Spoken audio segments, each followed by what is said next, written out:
పోలవరం ప్రాజెక్టుకు సంబంధించి ప్రతి ఒక్క నిర్వాసితుడికి ప్రభుత్వం న్యాయం చేస్తుందని, అలాగే ఈ విషయంలో మధ్యవర్తుల మాటలు నమ్మి మోసపోవద్దని Chintoor ITDA PO sub collector Apoorva Bharat నిర్వాసితులకు సూచించారు. కాగా పోలవరం ముంపు ప్రాంతాలైన కూనవరం, విఆర్పురం, చింతూరు మండలాల్లోని కూనవరం, వడ్డిగూడెం, చొప్పల్లి, మల్లెతోట గ్రామాల్లో శనివారం R&R గ్రామ సభలు నిర్వహించారు. ఈ సభల్లో అర్హులతో పాటు అనర్హుల జాబితాను చదివి వినిపించారు. ఈ సందర్భంగా పీఓ మాట్లాడుతూ అనర్హులు, 2 జాబితాల్లో పేర్లు లేని వాళ్ళు స్పెషల్ డిప్యూటీ కలెక్టర్కి దరఖాస్తులు పెట్టుకోవచ్చన్నారు. గ్రామ సభ జరిగిన తేదీ నుండి 15 రోజుల వరకు నిర్వాసితుల నుండి దరఖాస్తులు స్వీకరించడం జరుగుతుందని స్పష్టం చేశారు. అదేవిధంగా డ్రాఫ్ట్ R&R ప్యాకేజీకి ప్రతిపాదనలు పంపేందుకు వీలుగా నిర్వాసితులు తమ ఫిజికల్ డాక్యుమెంట్స్ని పంచాయతీ కార్యాలయాల్లో సమర్పించాలన్నారు. అలాగే తాజాగా సభలు జరిగిన ఈ 4 గ్రామాల్లో మొత్తం 2841 మంది పీడీఎఫ్లు ఉండగా వారిలో 2521 మంది అర్హులుగాను 320 మందిని అనర్హులుగా గుర్తించడం జరిగిందని పీఓ వెల్లడించారు.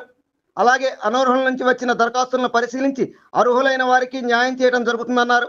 ఇలా ఉంటే ఇప్పటి వరకు 28 గ్రామ సభలు పూర్తయ్యాయని, మిగిలిన 4 గ్రామ సభలకు సంబంధించి ప్రణాళికలు సిద్ధం చేస్తున్నామన్నారు. ఈ గ్రామ సభల్లో స్పెషల్ డిప్యూటీ కలెక్టర్లు, తహసీల్దార్లు, ఎంపీడీఓలు, రెవెన్యూ, పంచాయతీరాజ్ సిబ్బంది పాల్గొన్నారు. వరలక్ష్మి తండ్రి పేరు సార్ ముత్యాల శ్రీరాముడు, తండ్రి పేరు వరలక్ష్మి, తండ్రి పేరు ముత్యాల శ్రీరాముడు sir present.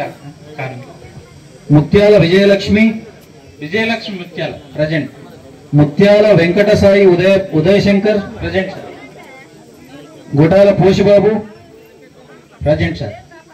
కాపారపు Durgaprasad present sir. Kaparapu Nageswararao, Nachupalli Krishnaveni,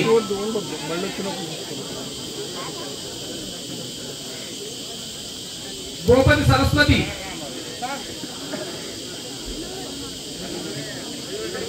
దార్ల అనసూయ,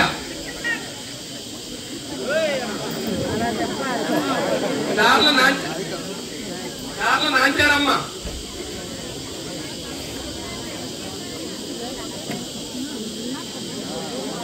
ఎడ్ల చెనకేశ్వరరావు,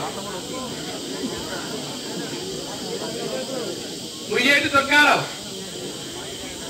E24 వెలది న్యూస్ ఛానల్ అందరూ చూడండి, లైక్ చేయండి, షేర్ చేయండి, సబ్స్క్రైబ్ చేయడం మర్చిపోకండి.